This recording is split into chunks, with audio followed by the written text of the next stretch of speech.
बिल्लाह मिनश शैतानिर रजीम बिस्मिल्लाहिर्रहमानिर्रहीम। मैं अपना फन दिखाता हूँ तू अपना फन दिखा। मैं अपना फन दिखाता हूँ तू अपना फन दिखा।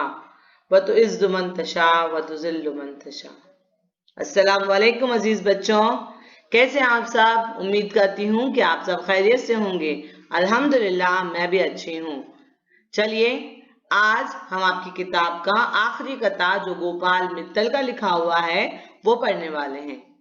चलिए पढ़ते हैं और समझने की कोशिश करते हैं। आइए जान पहचान के जरिए गोपाल मित्तल के बारे में मजीद मालूमात हासिल करें। गोपाल मित्तल की पैदाइश 1909 में मालेरकोटला पंजाब में हुई। वो उर्दू के मशहूर सहाफी, मुतरजुम, अदीब और शायर थे। रिसाला तहरीक के मुदीर रहे। उर्दू जबान और अदब से उन्हें गहरा लगाव था। उनकी काबिल जिक्र तसानीफ में सहरा में अजान शेरी मजमुआ है जो लाहौर का जो जिक्र किया, ये सवान उमरी है, और कैंसर वार्ड ये तर्जुमा की हुई किताब है, इसका शुमार किया जाता है। झैल के कथा में शायर ने बताया है कि कड़वी कसीली बातें करने से दोस्त भी दुश्मन बन जाते हैं, लेकिन मीठे बोल बोलने से हम दूसरों के दिलों को जीत सकते हैं। ये गोपाल मित्तल का कथा पढ़ने से पहले कथे की तारीफ पर एक नजर डालें। कथा नज़म की उस सेंध को कहते हैं जिसमें किसी ख्याल, जज्बे या कैफियत को बयान किया जाता है। इसके हर शेर का दूसरा मिसरा हम काफिया होता है। इसके आशार की तादाद कम से कम 2 होती है, ज्यादा से ज्यादा की कोई कैद नहीं। गजल की तरह इसमें मतला कहना जरूरी नहीं। ज्यादातर 2 शेरी कतार का चलन आम है।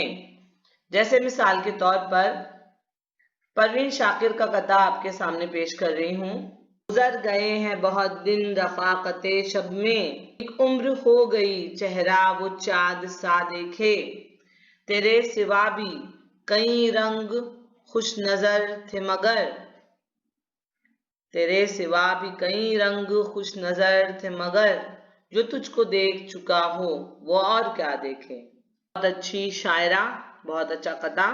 चलिए जो हमारे सामने कथा है हम उसे पढ़ते हैं और समझने की कोशिश करते हैं। हर हाल में परहेज कर इस आदत बद से, हर हाल में परहेज कर इस आदत बद से, हर ऐब से है ऐब बुरा तलखी गुफ्तार, ये चीज बना देती है अहबाब को दुश्मन, हक में है मोहब्बत के ये चलती हुई तलवार। बहुत अच्छा कथा है ये। इसको पढ़कर मुझे एक शेर याद आया, पसंद नहीं खुदा को सख्ती जबान में, इसीलिए रखी नहीं हड्डी जबान में। तो चलिए पढ़ते हैं गोपाल मित्तल का कथा। यहाँ पे शायर ये कहना चाहते हैं कि हर हाल में हमें परहेज करना चाहिए, दूर रहना चाहिए इस आदत बद से। कौन सी बुरी आदत की बात कर रहे हैं शायर? तलखी गुफ्तार की बात कर रहे हैं शायर। शायर कह रहे हैं कि हमको हर हाल में, यानी हम खुश हों या हम गुस्से में हों या गमगीन हों, हमको तलखी गुफ्तार से यानी तल्ख बातचीत से हमें परहेज करना चाहिए, क्योंकि तलखी गुफ्तार, तल्ख बात, कड़वी बात, कसीली बात, लान तान, ये सारी चीजें हर ऐब से बुरी हैं। कहते हैं ना बच्चों के कमान से निकला हुआ तीर और जुबान से निकली हुई बात वापस नहीं आ सकते।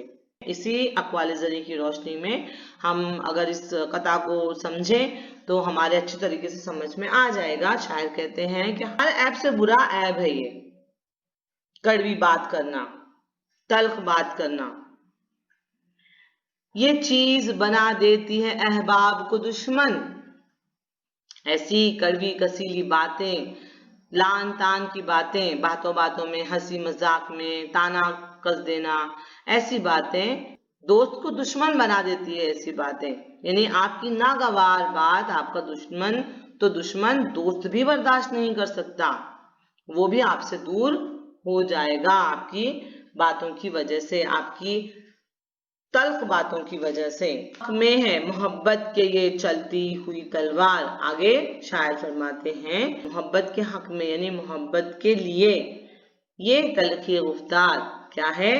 चलती हुई तलवार है। जैसे तलवार जब चलती है तो एक घाव से दो टुकड़े कर देती है, वैसे तल्खी गुफ्तार कड़वी कसीली बात इंसान के दिल के दो टुकड़े कर देती है। तो हमें हर हाल में इस बुरी आदत से बचना चाहिए, क्योंकि अल्लाह ताला को किसी का दिल तोड़ना बिल्कुल भी पसंद नहीं है। कुछ लोगों की आदत होती है, अरे हमने तो सच कहा तो उनको बुरा लग गया।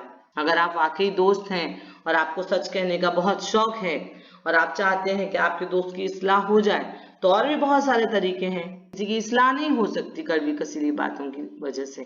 कभी कभी सीधी सीधी बात नहीं कहकर हम किसी और मिसाल के जरिए ये बात कह सकते हैं कि सामने वाले को समझ में भी आ जाए और उसका दिल भी नहीं टूटे।